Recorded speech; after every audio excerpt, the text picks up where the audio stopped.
Hi ಎಲ್ಲರಿಗೂ ನಮಸ್ಕಾರ. ನಿಮ್ಮ ಜೊತೆ ಖುಷಿ ವಿತ್ ಲೈಫ್. ನಾನು ಇವತ್ತು ನಿಮ್ಮ ಜೊತೆ ಒಂದೆರಡು ವಿಚಾರಗಳ ಬಗ್ಗೆ ಚರ್ಚೆ ಮಾಡ್ತಿದ್ದೀನಿ. ಅದೇನಪ್ಪ ಅಂತಂದರೆ ನಿಮಗೆಲ್ಲ ಅನುಕೂಲ ಆಗುವಂಥ ಒಂದು ವಿಷಯನೇ ಅಂತಲೇ ಹೇಳ್ತೀನಿ. ಸೊ ಫಸ್ಟ್ ಆಫ್ ಆಲ್ ಏನಪ್ಪ ಅಂತಂದರೆ ಪಿ ಎಮ್ ಕಿಸಾನ್ ಯೋಜನೆ, ಸಾಮಾನ್ಯ ಯೋಜನೆ ಏನಿದೆ, ಪ್ರಧಾನ ಮಂತ್ರಿ ಕಿಸಾನ್ ಸಾಮಾನ್ಯ ಯೋಜನೆ ಅಂತ ಏನಿದೆ, ಅದರಲ್ಲಿ 2,000 ಬರ್ತಾ ಇದೆ. ನಿಮಗೆ ಗೊತ್ತು, 6,000 ರೂಪಾಯಿ ಅಮೌಂಟ್ ಬರ್ತಿದೆ. ಮುಂದಿನ ದಿನಗಳಲ್ಲಿ 8,000 ಕೂಡ ಮಾಡ್ತಾರೆ. 2,000 3 ಕಂತು ಬರ್ತಿದೆ. ನೆಕ್ಸ್ಟು 4 ಕಂತು ಮಾಡ್ತಾ ಇದ್ದಾರೆ. ಸೊ ಅದೇ ಥರದಲ್ಲಿ 20ನೇ ಕಂತು ಅಂದರೆ ಮುಂದಿನ ತಿಂಗಳು ಬರೋದಕ್ಕೆ ಒಂದು ಹೊಸ ರೂಲ್ಸನ್ನು ಗೌರ್ಮೆಂಟಿಂದ ಮಾಡಿದ್ದಾರೆ. ಅದೇನು ಅಂತ ನಾನು ತಿಳಿಸ್ಕೊಡ್ತೀನಿ, ಓಕೆನಾ. ಸೊ ಇನ್ನೊಂದು ವಿಚಾರ ಏನಪ್ಪ ಅಂತಂದರೆ, ನಿಮ್ಮೆಲ್ರಿಗೂ ಗೊತ್ತು, ಗದ್ದೆಯಲ್ಲಿ ಕಾಲುದಾರಿಗಳು, ಗದ್ದೆ ಅಥವಾ ಜಮೀನಿಗೆ ಒಂದು ದಾರಿ ಇರುತ್ತಲ್ಲ, ಆ ದಾರಿ ಬಗ್ಗೆ ಒಂದು ಹೊಸ ರೂಲ್ಸನ್ನು, ನಮಗೆ ಒಂದು ಸರ್ಕಮ್ಸ್ಟೆನ್ಸ್ನ ಒಂದು ಸುತ್ತೋಲೆಯನ್ನು ನಮ್ಮ ಗೌರ್ಮೆಂಟಿಂದ ಮಾಡಿದ್ದಾರೆ. ಸೊ ಅದೇನು ಅಂತ ಕೂಡ ನಿಮಗೆ ತಿಳಿಸ್ಕೊಡ್ತೀನಿ. ಸೊ ಬನ್ನಿ ವಿಡಿಯೋನ ನೋಡೋಣ ಪಟಾಫಟ್ ಅಂತ. ವಿಡಿಯೋನ ಲೆಂತ್ ಮಾಡೋದು ಬೇಡ, ಓಕೆನಾ. ಸೊ ಅದಕ್ಕಿಂತ ಮುಂಚೆ ಏನಪ್ಪ ಕೇಳೋದು ಅಂತಂದರೆ, ಎಲ್ರಿಗೂ ವಿಡಿಯೋನ ಲೈಕ್ ಮಾಡಿ, ಶೇರ್ ಮಾಡಿ, ಮತ್ತು ಸಬ್ಸ್ಕ್ರೈಬ್ ಮಾಡಿ. ಹೊಸದಾಗಿ ನೋಡ್ತಿರೋರು ಬೆಲ್ ಐಕಾನ್ ಅಂತ ಏನಿದೆ ಅದನ್ನು ಎನೇಬಲ್ ಮಾಡಿದ್ರೆ, ಹಾಲ್ ಅಂತ ಹಾಕಿದ್ರೆ ನನ್ನ ವೀಡಿಯೋಸ್ ನೋಟಿಫಿಕೇಷನ್ ನನಗೆ ಬರುತ್ತೆ, ಓಕೆನಾ. ಸೊ ಇಷ್ಟು ಹೇಳ್ತಾ ವಿಡಿಯೋನ ಕಂಟಿನ್ಯೂ ಮಾಡೋಣ ಬನ್ನಿ. ಸೊ ಫಸ್ಟು ಪ್ರಧಾನ ಮಂತ್ರಿ ಕಿಸಾನ್ ಸಮ್ಮಾನ್ ಯೋಜನೆ ಅಂತ ಇದೆ. ಅದರಲ್ಲಿ 2,000 ಬರ್ತಿದೆ ಅಂತ ನಿಮ್ಮೆಲ್ರಿಗೂ ಚೆನ್ನಾಗಿ ಗೊತ್ತಿದೆ. ಸೊ ಅದು ಬರಬೇಕು ಅಂತ ಅಂದರೆ ಮುಂದಿನ ಕಂತು, 20ನೇ ಕಂತು ಏನಿದೆ, ಆ ಕಂತು ಬರಬೇಕು ಅಂತಂದರೆ ಏಪ್ರಿಲ್ 30 ನೀವು ಈ ಕೆಲಸವನ್ನು ಮಾಡಬೇಕು. ಯಾವ ಕೆಲಸ ಮಾಡಬೇಕು ನೀವು? ಸೊ ಏನು ಮಾಡಬೇಕಪ್ಪ ಅಂತಂದರೆ, ಮೊದಲನೇದಾಗಿ ನೀವು KYCಯನ್ನು ಮತ್ತು ಪೆಹಚಾನ್ ಪತ್ರ ಅಂತ ಹೇಳ್ತಾರೆ, ಅಂದರೆ ರೈತ ಗುರುತಿನ ಚೀಟಿ ಅಂತ ಏನು ಹೇಳ್ತಾರೆ, ಅದನ್ನು ಪೂರ್ಣಗೊಳಿಸ್ಬೇಕು. ಅರ್ಥ ಆಗ್ತಿದೆಯಾ? ಮೊದಲನೇದಾಗಿ ಏನದು KYC, KYC ಅಂತ ಹೇಳ್ತಾರೆ, ಅದನ್ನು ಕಂಪ್ಲೀಟ್ ಮಾಡಬೇಕು. ಜೊತೆಗೆ ಪೆಹಚಾನ್ ಪತ್ರ ಅಥವಾ ರೈತರ ಗುರುತಿನ ಚೀಟಿ ಅಂತ ಏನು ಹೇಳ್ತೀವಿ, ಅದನ್ನು ಪೂರ್ಣಗೊಳಿಸ್ಬೇಕು. ಅರ್ಥ ಆಗ್ತಿದೆಯಾ? ಅರ್ಥ ಆಯಿತು ಅಂತ ಅಂದ್ಕೊತೀನಿ. ಸೊ ಇದನ್ನು ಮಾಡೋದು ಹೇಗಪ್ಪ? ಸೊ ಫಸ್ಟ್ ಬರೋಣ KYCಗೆ.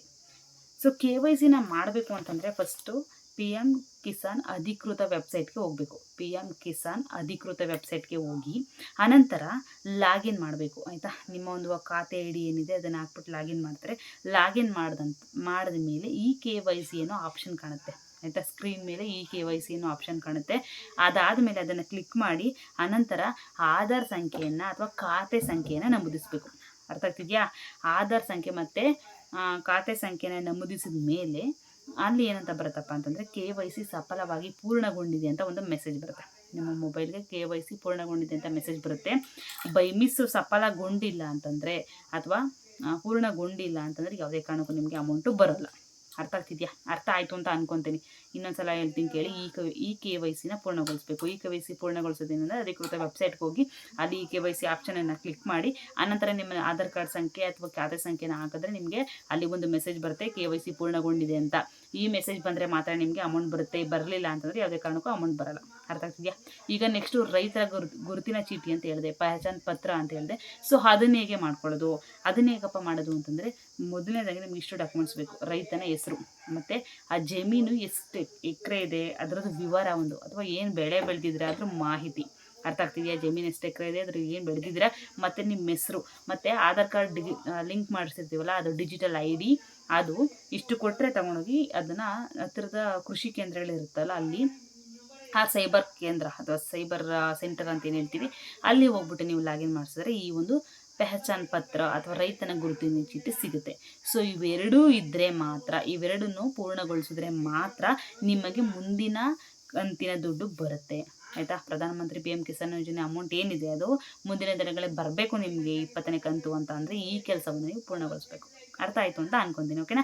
PM ಕಿಸಾನ್ ಯೋಜನೆ ಅಮೌಂಟ್ ಬರಬೇಕು ಅಂತಂದರೆ ನೀವು ಫಸ್ಟ್ ಮಾಡಬೇಕಾಗುತ್ತೆ KYC ಕಂಪ್ಲೀಟ್ ಮಾಡಬೇಕು. ಜೊತೆಗೆ ರೈತರ ಗುರುತಿನ ಚೀಟಿಯನ್ನು ಅಥವಾ ಡಿಜಿಟಲ್ ID ಏನಿದೆ ಅದನ್ನು ಪಡ್ಕೊಂಡ್ಮೇಲೆ ಅಂದರೆ ಪೂರ್ಣಗೊಂಡಿರುತ್ತೆ, 2 ಸ್ಟೆಪ್ ಅಂತ ಅರ್ಥ. ಸೊ ಆ ನಂತರ ನಿಮಗೆ ಅಮೌಂಟು ಬರಲಿಕ್ಕೆ ಸಾಧ್ಯ ಆಗುತ್ತೆ. ಜೊತೆಗೆ ಇನ್ನೇನಪ್ಪ ಅಂತಂದರೆ, ಒಂದು ಈ ರೈತ PM ಕಿಸಾನ್ ಯೋಜನೆ ಅಮೌಂಟು ಬರಬೇಕು ಅಂತಂದರೆ ಏನೇನು ಅರ್ಹತೆ ಇರಬೇಕಪ್ಪ ಅಂತಂದರೆ, ಮೊದಲನೇದಾಗಿ ಅವರು ಭಾರತದ ಒಂದು ನಾಗರಿಕರಾಗಿರಬೇಕು, ಓಕೆನಾ. ಅಂದರೆ ನಮ್ಮ ಒಂದು ಕಂಟ್ರಿಯ ಸಿಟಿಸನ್ ಆಗಿರಬೇಕು. ಜೊತೆಗೆ ಅವ್ರಿಗೆ 2 ಎಕರೆಯಿಂದ 5 ಎಕರೆ ಒಳಗಡೆ ಜಮೀನು ಇರಬೇಕು.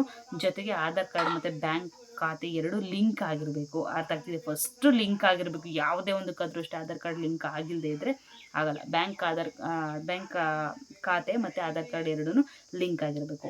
ಅರ್ಥ ಆಗ್ತಿದೆಯಾ? ಸೊ ಹಂಗಾರೆ ಯಾವ್ಯಾವ ಅರ್ಹತೆಗಳು ಯಾವುದ್ಯಾವುದು ಇದ್ದರೆ ನಾವು ಸಿಗಲ್ಲ ಪಿ ಎಮ್ ಕಿಸಾನ್ ಯೋಜನೆ ಅಂತಂದರೆ ಗೌರ್ಮೆಂಟ್ ಕೆಲಸ ಆಗಿರಬಾರ್ದು, ಜೊತೆಗೆ ಡಾಕ್ಟರ್ ಇಂಜಿನಿಯರ್ ಕೂಡ ಆಗಿರಬಾರ್ದು, ಮತ್ತು GST ಕೂಡ ಕಟ್ಟಬಾರ್ದು. ಇಂಥವ್ರಿಗೆ ಕೂಡ ಯಾವುದೇ ರೀತಿಯಲ್ಲಿ ಪಿ ಎಮ್ ಕಿಸಾನ್ ಯೋಜನೆ ಅಮೌಂಟ್ ಸಿಗೋದಿಲ್ಲ.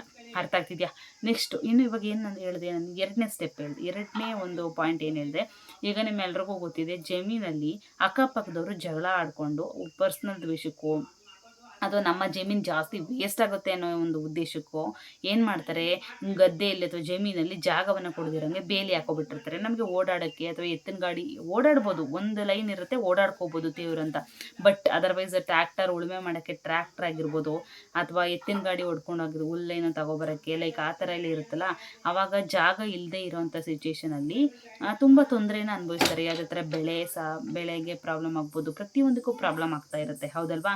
ಸೊ ಇಂಥ ಸಿಚುವೇಷನಲ್ಲಿ ನೀವು ತಹಸೀಲ್ದಾರ್ಗೆ ಹೋಗಿ ಕಂಪ್ಲೇಂಟ್ ಮಾಡಿದ್ರೆ ಖಂಡಿತವಾಗ್ಲೂ ಈಗ ಬಂದಿರುವಂಥ ಸುತ್ತೋಲೆಯ ಪ್ರಕಾರ ಅವರಿಗೆ ಫರ್ದರ್ ಒಂದು ಆ್ಯಕ್ಷನನ್ನು ತಗೊಳ್ತಾ ಇದ್ದಾರೆ. ಯಾರು ನಿಮಗೆ ತೊಂದರೆ ಕೊಡ್ತಾ ಇದ್ದಾರೆ, ಜಮೀನಿಗೆ ಓಡಾಡೋಕ್ಕೆ ಯಾರು ತೊಂದರೆ ಕೊಡ್ತಾ ಇದ್ದಾರೆ, ಅವ್ರಿಗೆ ಫರ್ದರ್ ಆ್ಯಕ್ಷನನ್ನು ತಗೊಂಡು ಅವ್ರಿಗೆ ಕ್ರಮ ಕೈಗೊಳ್ತಾರಲ್ಲ, ಆ ಥರ ತಗೊಂಡು ಅವ್ರಿಗೇನೋ ಒಂದು ಪನಿಷ್ಮೆಂಟನ್ನು ಕೊಡೋ ರೀತಿ ನಿಟ್ಟಿನಲ್ಲಿ ವ್ಯವಸ್ಥಿತವಾಗಿ ಬಂದಿದೆ. ತಹಶೀಲ್ದಾರೇ ಭೇಟಿ ಮಾಡ್ತಾರೆ. ಫಸ್ಟು ತಹಶೀಲ್ದಾರ್ ಬಂದು ಭೇಟಿ ಮಾಡಿ ಆನಂತರ ಅಲ್ಲಿರುವಂಥ ಸಿಚುವೇಷನನ್ನು ಮತ್ತು ಪಹಣಿ ಪತ್ರಿಕೆ ಏನಿದೆ ಅಥವಾ RTC ಏನಿದೆ, ಅಲ್ಲಿ ರೋಡಿನ ವಿವರ ಏನಿದೆ, ರಸ್ತೆಯ ವಿವರ, ಅದನ್ನು ತಿಳ್ಕೊಂಡು ಅಲ್ಲಿರುವಂಥ ರಸ್ತೆನ ಬಿಡಿಸ್ಬೇಕು. ಅಥವಾ ಬಿಟ್ಟರೆ ಇವ್ರಿಗೆ ಸಮಸ್ಯೆ ಆಗುತ್ತೋ ಅಥವಾ ಇನ್ನೊಬ್ಬರು ಸಮಸ್ಯೆ ಬಂತದನ್ನು ತಿಳ್ಕೊಂಡು ಅವ್ರಿಗೆ ರೈತರಿಗೆ ನಿಯಮಿತವಾದ ಅಥವಾ ಒಂದು ಬೇಕಾಗಿರುವಂಥ ಒಂದು ಸೌಲಭ್ಯವನ್ನು ಒದಗಿಸಿ ಹೋಗ್ತಾರೆ. ಅದನ್ನ ಸ್ವತಃ ಯಾರು ಮಾಡ್ತಾರೆ, ತಹಶೀಲ್ದಾರ್ ಸರ್ರೇ ಮಾಡ್ತಾರೆ. ಅರ್ಥ ಆಗ್ತಿದೆಯಾ? ಸೊ ನೀವೇನು ಮಾಡಬೇಕು, ಈ ಥರ ನಿಮ್ಗೆ ಏನಾದರೂ ಸಿಚುವೇಶನ್ ಇದ್ದರೆ, ನಿಮಗೆ ಜಮೀನಲ್ಲೆಲ್ಲ ಜಾಗ ಸಿಗ್ತಾ ಇಲ್ಲ ಓಡಾಡೋಕ್ಕೆ ಅಂತ ಏನಾದರೂ ಇದ್ದರೆ ಖಂಡಿತವಾಗ್ಲೂ ಹೋಗಿ ನಿಮ್ಮ ಹತ್ತಿರದ ಒಂದು ತಹಶೀಲ್ದಾರ್ ಕೇಂದ್ರವನ್ನು ಸಂಪರ್ಕಿಸಿ. ಆಗಲಿಲ್ಲ ಅಂತಂದರೆ ಪಂಚಾಯತ್ಗೆ ಹೋಗಿ ಕಂಪ್ಲೇಂಟ್ ಮಾಡಿದ್ರೆ ಅವರು ತಹಶೀಲ್ದಾರ್ಗೆ ಮುಟ್ಟಿಸ್ತಾರೆ ನಿಮ್ಮ ಮನವಿಯನ್ನು. ಅರ್ಥ ಆಗ್ತಿದೆಯಾ? ಸೊ ಈ ಮೂಲಕ ಅಥವಾ ಈ ನಿಟ್ಟಿನಲ್ಲಿ ನಮ್ಮ ಸರ್ಕಾರ ರೈತರಿಗೆ ಒಂದು ಸಹಾಯವನ್ನು ಮಾಡ್ತಾ ಇದೆ. ಅರ್ಥ ಆಗ್ತಿದೆ? ನೀವು ಕೇಳ್ಬೋದು, ಮೇಡಮ್ ಇನ್ನೊಬ್ಬ ರೈತನು ಕೂಡ ಒಬ್ಬ ರೈತ ಅಲ್ವಾ, ಅವನು ಜಾಗ ಕೊಡಲಿಲ್ಲ ಅಂತ ಏನೋ ಒಂದು ಪರ್ಸ್ನಲ್ ಇರುತ್ತೆ, ಅಥವಾ ಏನೋ ಒಂದು ಬೆಳೆ ಹಾಳಾಗ್ಬೋದು, ಅವ್ನ ಜಾಗ ಹಾಳಾಗ್ಬೋದು ಅನ್ನೋ ಒಂದು ಕಾರಣಕ್ಕೆ ಅವ್ನು ಕೊಟ್ಟಿರಲ್ಲ, ಸೊ ಅವನು ಮೋಸ ಆಗಲ್ವ ಅಂತ ಕೇಳ್ಬೋದು. ಇಲ್ಲ, ಖಂಡಿತವಾಗ್ಲೂ ಇಲ್ಲ.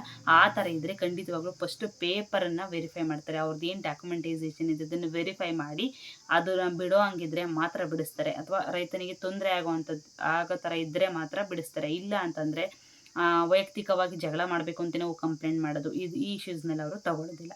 ಅರ್ಥ ಆಗ್ತಿದೆಯಾ? ಸೊ ಇಷ್ಟು ಹೇಳ್ತಾ ಈ 2 ಟಾಪಿಕ್ಸ್ನ ನಾನು ಇಲ್ಲಿಗೆ ಮುಗಿಸ್ತೇನೆ. ಏನಾದ್ರು ಡೌಟ್ಸ್ ಏನಾದ್ರು ಇದ್ದರೆ ಖಂಡಿತವಾಗ್ಲೂ ಕಮೆಂಟ್ ಸೆಕ್ಷನಲ್ಲಿ ತಿಳಿಸಿ.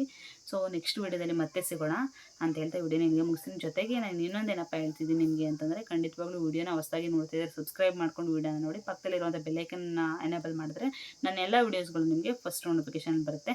ಜೊತೆಗೆ ವಿಡಿಯೋನ ಸ್ಕಿಪ್ ಮಾಡದೆ ಪೂರ್ತಿ ನೋಡಿ, ಓಕೆನಾ? ಲೈಕ್ ಮಾಡಿ, ಶೇರ್ ಮಾಡಿ, ಇಷ್ಟ ಆದರೆ ವಿಡಿಯೋ ಕಮೆಂಟ್ ಮಾಡಿ, ಶೇರ್ ಮಾಡಿ, ಓಕೆನಾ? ಸೊ ಇಷ್ಟು ಹೇಳ್ತಾ ವಿಡಿಯೋನ ಇಲ್ಲಿಗೆ ಮುಗಿಸ್ತೇನೆ. ಬಾಯ್. ಮುಂದಿನ ವಿಡಿಯೋದಲ್ಲಿ ಇನ್ನೊಂದು ಸಲ ಸಿಗ್ತೇನೆ, ಓಕೆನಾ?